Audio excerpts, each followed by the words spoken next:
bring it back now.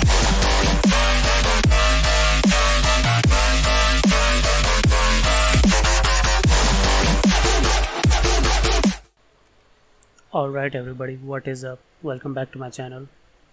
So in the previous video of this series, we learned how to set up Exoplayer to play videos from the internet. We also learned how to implement swipe gestures and store video cache. Altogether, we set up the home tab in the first video. Now, in this video, we will look into the camera tab. In this tab, we will implement a camera which will be able to record videos and apply filters too. So let's take a look. We will use GPU Video, which is a third-party library I found on GitHub to implement our camera tab. In this video, I'll explain how things are implemented, and you can always check out the code from GitHub repository. So let's get started. First of all, to catch up till this part of the tutorial, clone the home branch from the GitHub repository and import it into Android Studio. Now, first of all, let's take a look at the fragment camera layout file. Now delete this text view here. After that, add all these views here. First is frame layout. This layout is used to reserve the specified area on the view. It usually contains only one child view. We use this here to display our camera's viewfinder. Next is toggle button, which will be used to switch between the front and back cameras. Third one is another toggle button. This will be used to handle the camera flash. Then we have this seek bar here. This will be used to adjust filters. Once we implement this, you'll get the full picture of what this will do. Then we have a recycler view. This will be used to display a list of filters to choose from. After this, we have another toggle button. This will act as the shutter button for the camera. It will start and stop the recording of the video. Then we have a toggle button to display and hide the list of filters. At last, we have a progress bar. What this will do is to show a progress bar with a 15 seconds timer. After the timer drops to 0 and if the video recording is still on, then the recording will automatically stop. So that's all for the layout file.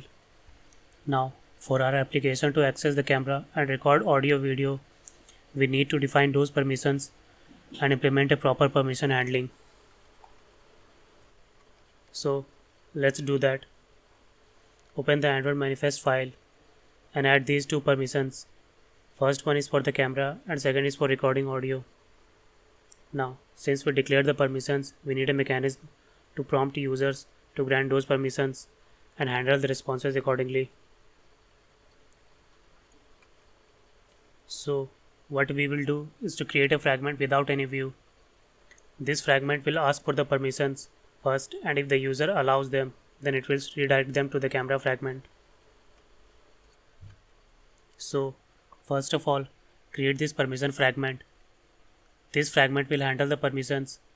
So go ahead and open the file. As you can see, it extends fragment class. Next, as you can see in the override function on create, we are checking if our app has the permissions or not. If it has, then we advance to the camera fragment. Otherwise, we request for those permissions. Here we are using this has permissions function.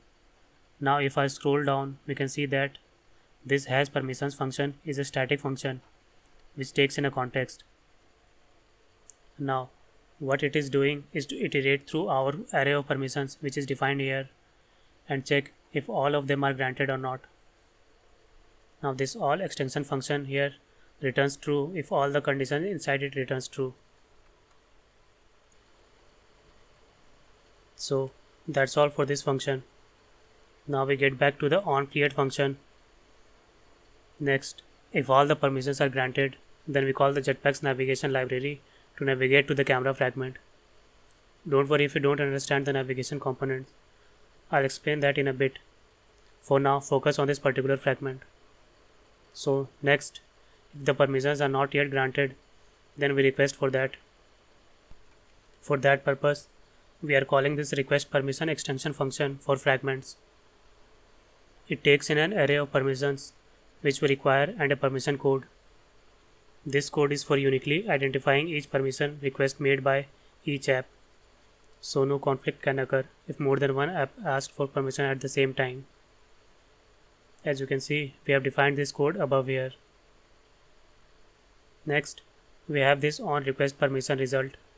This function is called to handle the user's choice of the permission request. Whether the user has granted the permissions or not are passed to this function, and we should do appropriate actions on both cases here. So, as you can see, we are checking if the request code is equal to ours or not. Then we check if the results returned are all granted or not. If every permission is granted, then we use the navigation component to navigate to the camera fragment. Else, we show a toast saying permission request denied. So that's all for this file. Now, we want this permission fragment to come whenever we tap on the camera tab. So let's do that. As we are using Jetpack's navigation component for navigating around the app, the navigation component has three main subcomponents. First one is navigation graph. This is a XML resource file defined under a folder named navigation. As the name suggests, this file contains the graph of the navigation. Graph in the sense that it contains all the source and destination in our application. If we navigate to fragment B from fragment A, then fragment A is our source and fragment B is our destination. So the navigation graph is a collection of these kinds of source-destination relations. As you can see here, this is our navigation graph for this app. If I switch over to the design tab, you can see some sort of graph here. As our application does not have much complex navigation, that is why this graph looks simple. We'll get back to this to explain the details. Now, the second subcomponent is navhost or navigation host. As the name suggests, this acts as the host for all the sources and destinations, which means that everything displayed is contained inside this host, so it acts as a container. Last is nav controller or navigation controller. This acts as the controller which manages the navigation transactions. Controller is the one responsible for swapping fragments in and out from the navigation host according to the relations from the navigation graph. Now we head back to our app and see all these.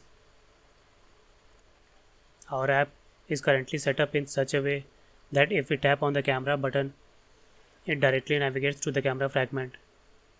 Now what we want to do is to make it navigate to the permission fragment, and further permission fragment will handle the navigation to camera fragment based on the permissions received. So first of all, open the main activities layout file. As you can see here, first is the bottom navigation view, but we are not interested in this. We are interested in this fragment here. This acts as our navigation host, means every fragment will be swapped in and out inside this fragment view. First attribute to mention here is this Android name attribute, which is required to define this fragment as the navigation host. Second is this default nav host. We set it to true because this fragment will be our default and only nav host for the application. Last one is this nav graph attribute. This is used to set our navigation graph for the host. So as you can see, we are using this mobile navigation file. So let's explore this file. As I told earlier, all the navigation graphs should be kept inside this navigation folder. Now as you can see, the root element is this navigation tag. We also define an ID for this, as well as we set the start destination to the home fragment. Now one by one we have to define all the fragments or destinations that we want to be displayed in our navigation host. First is obviously the home fragment. First we give it a unique ID. Then for the name attribute we set it to the fragment class file. So as you can see, we define it. Third is the label, and last one is for the layout file for that particular fragment. Same for the second tab, which is explore tab. Now here comes the third one. If you remember, the third one is for the camera. but we want to open the permission fragment that we created earlier. So as you can see, we define the ID, the fragment class, label, and finally we have this action tag. What this does is to create a relation between two targets, or in the graphs language, it connects two nodes. What this means in this context is that one fragment will redirect to another fragment upon performing some action like clicking a button, etc. So as you can see, action has an ID of its own. Next we define its destination, which should be the camera fragment. Next is this pop-up to attribute. Its purpose is to pop up the navigation backstacks entry till the specified entry is on top. So as you can see here, we are popping off till home fragment. So in this case, the permission fragment will be popped off the stack and camera fragment will be pushed on top. We do the same thing for the camera fragment, except in the action element, we do the inverse. For destination, we set permission fragment. I'll explain this later. As you can see, the same things are done for notifications as well as profile tab. So that's all for this file. Now open the main activity file. As you can see, we are creating a navigation controller here by using find nav controller function, which takes in a navigation host ID. Next, we set up the navigation controller with our bottom navigation view. Also, we set the full screen UI for the camera tab too, same as we did with the home tab in the previous video. So now that we have set up all the navigation and permission related stuff, take a small break, and meanwhile, you can like the video if you are enjoying it. Subscribe to the channel if you think my tutorials are helpful. Also, share the video if you have a friend, family or colleague who might be interested in making the next TikTok. Now, back to the video. Next, what we will do is to set up the filters that our camera will use. So create a directory under camera directory and name it widget. Now under the widget directory, create a Kotlin file and name it filter type. As you can see, it is an enum class with each enum object as a filter type. There will be these many filters in our app. Next is this filter utils class. As you can see, it is an object class with many helper functions. First one is create filter list, which returns a list of filter type. What it is doing is to take all the values of the filter type enum class and return it as a list. Next is create GL filter function. What this will do is to return an instance of the selected filter type. So it takes in a filter type and context and it returns a GL filter, which is a class from the GPU video library that we are using. This class is a base class for all filters. It doesn't add anything special, hence acts as a default filter. As you can see, we check what filter type we need and then return the instance of that particular filter. Now the next function is create filter adjuster. What this function will do is to create a filter adjuster through which the user can control the intensity of the filter applied. Based on the filter type, we are creating a filter adjuster for that filter. Next is this private helper function, which returns the range of the intensity for a particular filter type to be applied. At last, we have the interface filter adjuster, which we implemented above to control the filter intensity. So that's all for this file. Don't worry about copying it now, get it from the GitHub repository. Next, what we'll do is to create an adapter class to populate the list of filters. If you remember, we are using a recycler view to show the list of filters. So, create a filter adapter.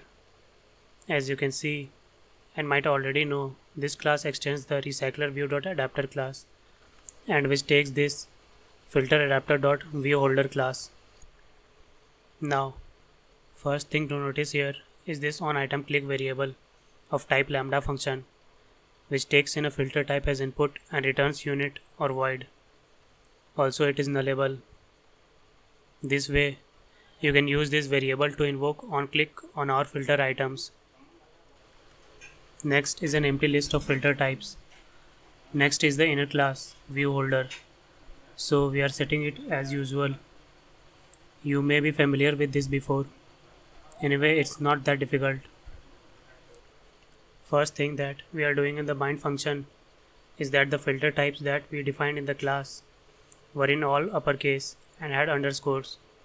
So we are converting it to all lowercase and replacing underscores with spaces so that it looks better. Next, we are setting the onClick listener to which we pass our onItemClick variable to which we pass the filter type. Next is this onCreateViewHolder function where we inflate our layout for each item. So let's head over to the item layout real quick. As you can see, it is only a text view with background. Now, back to the adapter class. We inflate the layout and return the view holder. Next, in onBindViewHolder, we get the current filter type and bind it to the view holder. Then there's this getItemCount, which returns the total size of filter types. Last is setFiltersList function, which will be used from the fragment to set the filter list. So that's all for the adapter class. Next and final class in this directory is SampleCameraGLView. This class will act as the view where the camera will be displayed. Its purpose is to show the camera's viewfinder.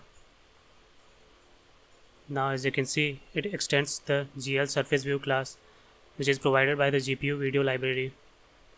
This class shows the viewfinder, and we are extending this class to implement touch to focus. Also, it implements the onTouch listener interface because we need to catch the onTouch events and perform appropriate actions. As you can see, for the primary constructor, we take a context and an attribute set.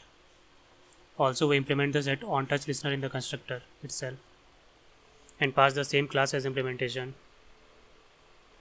Now there is a secondary constructor which takes in a context only and passes null in place of the attribute set while calling the primary one. At bottom there is a touch listener interface with onTouch function. It takes a motion event width and height. This width and height will represent the dimensions of the view on which we will listen for touch events. Now there is this onTouch override function where we call our touch listener's onTouch function based on the event caught. Now last is this setTouchListener function, which will be used to set the touch listener. We will use this function from the fragment class to implement touch to focus feature. So that's all for this class. Now the only thing left is to set up the fragment and we are good to go. So before we head into the fragment, let's take a quick look at the viewModel class. As you can see, it only has two variables. First is seekBar progress, which refers to the seekBar used for the filter intensity. Second is filter. This variable will hold the last used filter and save it for restoration. Now, finally open up the fragment file. First thing you can see are these two static variables. As the name suggests, these stand for the video width and height. Next, we create the camera view model by using the Kotlin's extension function. Next, we have some views. Then we have these three fields. First one is GLSurfaceView of type SampleCameraGLView. As you may remember, we created this class to implement the viewfinder with touch to focus function. Next, we have a GPU camera recorder. This class will handle the recording of the video. Last is countdown timer. We will implement a countdown timer to limit the video recording duration to 15 seconds. Next, we have some more variables here. First one is the switch camera, which holds the camera switch state. Next is activity. After that, a file path, which holds the path for the video file to save. Next is filter adjuster.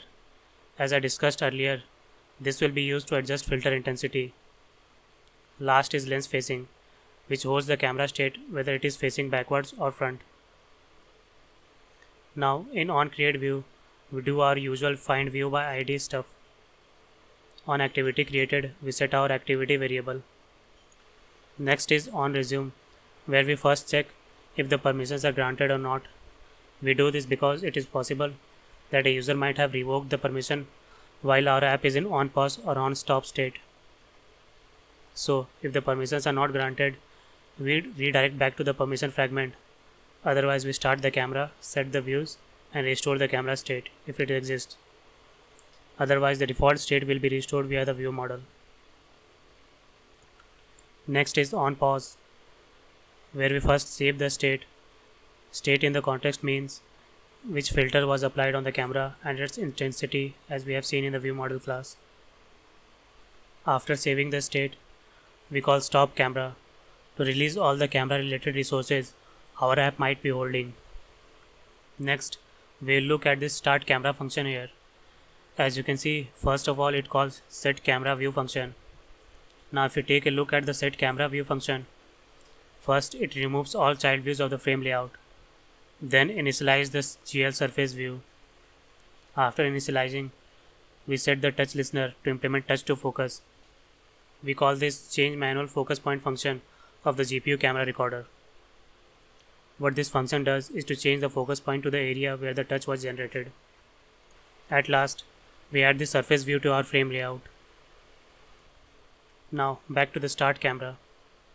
As you can see, we initialize the GPU camera recorder variable here by calling the GPU camera recorder builder class, which takes in an activity and a GL surface view.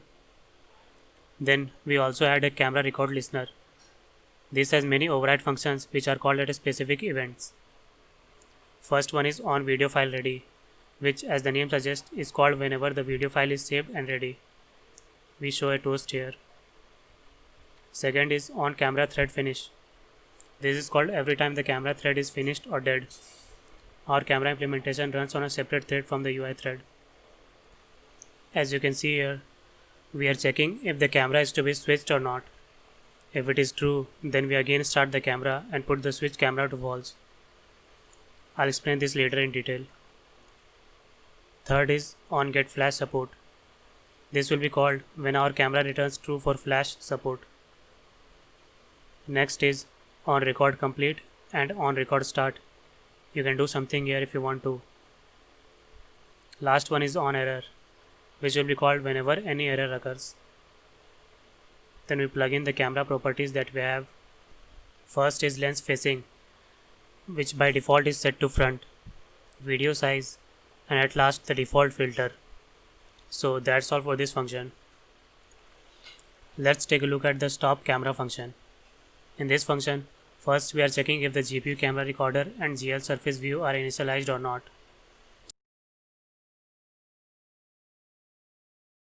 If all these are true, then we do these modifications to our views and then call the respective classes stop and pause function. At last, we remove the surface view from the frame layout. Now, the camera stuff is settled. Only thing left is to set the views. So, scroll back up to set views function. As you can see, the first thing is switch camera button. First, we stop the camera, then recreate with the switched camera state. So, as you can see here, we set the lens facing variable to opposite of what it currently is. Then we set the switch camera to true.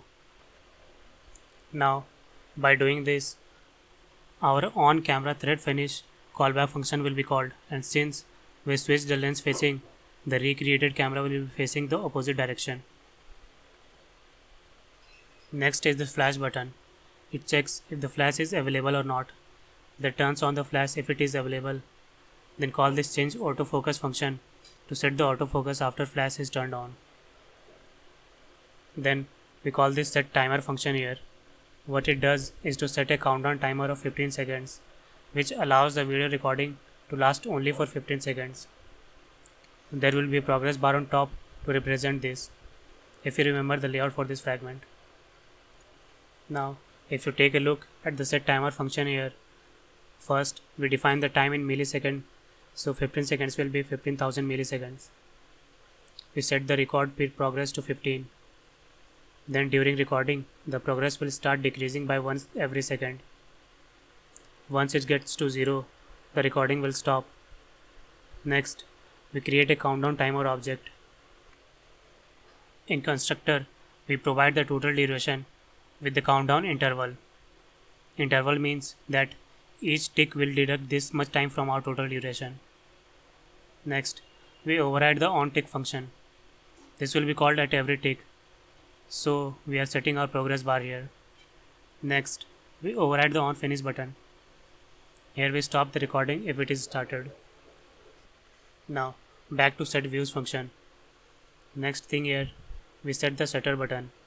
If it is checked, then we first get the output directory via this file utils file. So let's take a look at it. This get output directory function returns a string. In this function, we get the media directory which is located inside the Android directory. We don't need to have write permission to access this location. Next, we return the media directory along with the file name that is generated based on the current date and time. We are using this getDate function for that purpose. Now back to the fragment file. Next, we start the recording on the file path. We set the recording progress to visible and start the countdown timer. Also, if the recording is already started, then we stop the recording, then stop the timer and hide the record progress. Then we set up the filter button to show and hide the list of filters. This set filters function serves the purpose of setting up the recycler view to show filters. So as you can see here, we are calling the filter utils create filter list function to create a list. Then we create an adapter object. We set our recycler view. Then we set up the onItemClick lambda function. As you can see here, first we create a GL filter object and assign it to our view models field directory. Next, we create a filter adjuster for the same filter type, and if it is not null, then we show the seek bar to set the intensity, otherwise we hide the seek bar. Next, we set the selected filter to our GPU camera recorder. Last, we set the list of filters to our adapter. So that's all for this function. Back to the setViews function. The last thing remaining is the filter seek bar. On progress change, we use the current progress to set the intensity of the filter using the filter adjuster. Now only two functions remaining are save state and restore state. So first is save state. Here we save the current progress of filter seek bar to the view model, so that whenever our app goes into on pause, then returns on resume, we will be able to restore the filter intensity. Next is the restore state function. If our application went into on pause state while recording, then our setter button and possibly flash button will be in the checked state. So upon restoring, we set them to false. Also, if the filter seek bar is visible, then we set its progress. So I think everything is done here. You can go ahead and run the application. Head over to the camera tab to see it working.